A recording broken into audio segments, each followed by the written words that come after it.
Welcome to another 4 Reels thriller recap, where this time we're watching Don't Move on Netflix. The movie begins with our protagonist Iris laying awake in bed next to her husband. Already she understands the assignment. It's early morning and she's gonna get up, grab a knife, and peace on out of there with her phone left behind. Kinda weird, but hey, check out that view. Now it looks like she's driving out to the middle of nowhere, but she arrives at a state park and parks like a real a-hole. I mean, I know nobody else is there, but come on. She hikes up the trail to a tree, where we have a shrine to a young boy. Well, we can kind of figure out what happened here, very sad. She uses her knife to touch up the initials carved on the side of that tree, then heads to the edge of the cliff where she prepares to jump. But just before she does, she's joined by another rando. He introduces himself as Richard, and Richard knows exactly what she's doing, but says he's not going to try to stop her. Instead, he connects with her by telling her the story about how he lost his girlfriend in a car crash. In turn, she opens up about how her son fell from this very cliff while she and her husband were distracted. Really tragic stuff. He tells her that broken doesn't have to mean hopeless, and that again, he's not going to try to stop her, then takes off. Well, it looks like he got through to Iris because on his way back down, she follows him. Now back down at the cars, they say their goodbyes. But surprise, Richard parked like an even bigger a-hole. It turns out this was no accident though, as Richard gets out and has her trapped with a trick umbrella straight out of Batman Returns. Yeah, surprise, this one's a taser. Iris wakes up tied up in the backseat of Richard's car. She goes for her smartwatch, but Richard mentions there's no signal out here. So Iris goes for the next best thing, her Swiss Army knife. She cuts herself free and the struggle ensues, resulting in the car crashing into a tree. Now both are pretty messed up, but Iris is going to try to make her escape. This is when Richard drops the bomb that he's injected her with some sort of sedative. He tells her she has 20 minutes before she's completely paralyzed. So obviously this means she has to book it. But they're still in the middle of nowhere with Richard in a lazy pursuit. Already though, Iris's limbs are starting to shut down, so she tries to hide, creating a scene vaguely reminiscent of the Fellowship of the Rings. Thanks to a bunch of friendly ants though, she can't hold it the way the hobbits do, so she gets found out, but manages to crawl her way into a stream to float her way to safety. And by safety, of course, I mean dangerous rapids. Well, by some miracle, she floats safely on through, and finds the strength to pull herself out of the water before the paralysis fully sets in.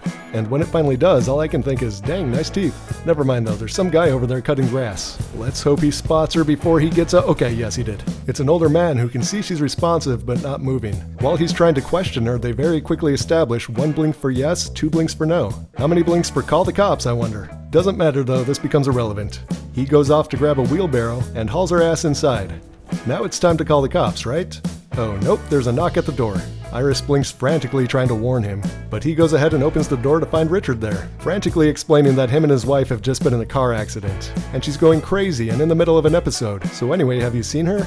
Well, the old man says no and that he's gonna go get some help, but Richard follows him inside. Well, remember, the old man has no idea what's really going on, so he sits down to kind of grill Richard a bit, while Iris is in fact stashed underneath the couch that Richard is sitting on. Well, Richard's story doesn't quite add up, so the old man is suspicious, and when things start to get tense, he strikes, teaching Richard exactly why you don't go messing with old man strength. He's probably taking things out on Richard that happened before he was born. Sadly though, Richard finds a knife that just happens to be stashed on the floor, and manages to stab the old man. Then grabs a gas can and goes to burn this place to the ground, not realizing that Iris is still inside. Well, after he lights the fire and heads out to his car, she makes the bold decision to signal to Richard, moving the blinds to get his attention. Well, it works. Richard heads back in and pulls her out of there. He throws her in the old man's truck and drives on off. So we're basically right back where we started. But just then, Richard gets a call. It's his wife and daughter telling him that they're coming to join him at the cabin this weekend. So that puts a damper in whatever plans he had for Iris, and speeds up our timeline a bit. Well, now the truck is running low on fuel. If only he checked that before using it all to burn the house down. So he pulls into a gas station, throws a ball cap on a still paralyzed Iris, and heads inside. Well, as luck would have it, a concerned kid notices Iris and starts to approach the vehicle, but Mom comes to shut that down. Ugh, parents, am I right? Well, Richard comes back and they drive off, going back to the scene of the accident, which, lucky for Richard, nobody has noticed yet. He's gonna try to tow it out of there, but uh-oh, the fuzz shows up. Well, the officer immediately spots Iris, then goes to talk to Richard. Richard tries to spin the story that his wife was drunk that morning and crashed the car, so he's here to clean up the mess. Well, the cop's not buying that because he says they received a call, saying that they were spotted at the gas station earlier, and it looked like his wife was in distress. So hey, I guess that mom came through after all. And right about then, Iris regains enough strength to roll down the window. That grabs the cop's attention, so now it's time to question her. She still can't talk, but the cop can clearly see something is up. He He goes back to question Richard again, who's still trying to talk his way out of this. Well, now Iris finds her words again, and is just barely able to get out, "Help me." Then the cop finds the zip ties and syringe, but while he's distracted, Richard is going to straight up murder the cop with the tow cables. Then he places the body back in the patrol car, douses it with some more gasoline, and sets it ablaze. The guy is consistent, I'll give him that. So once again, we're off, with Iris still mostly paralyzed, but starting to talk and getting under Richard's skin.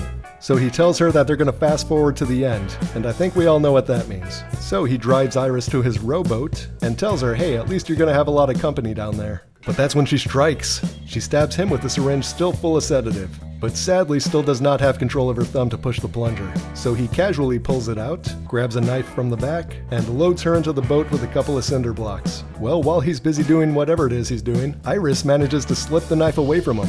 Then bam! A stab right to the face. Then Richard drops the gun and falls overboard, but pops up for one last scare, so Iris grabs the gun and shoots him. And that's the end of Richard, so now we just await rescue. But oh snap, somebody shot some holes in the boat by accident. She can move now, but is still tied up. But I still don't understand why that means she sinks with the boat like a rock. Well, fret not, because after a few dramatic moments of silence, she pops up and manages to swim back to the dock. But wait, what's that over there? Oh, Richard has managed to swim back to shore himself. He's in real bad shape. But Iris kneels on him and tells him, "Thank you." Guess the whole ordeal made her realize she wanted to live after all. So she's just gonna leave him there and walk off. And that's that, the end. So once again, thank you for watching. Please like and subscribe if you haven't already, and we'll see you at the next one.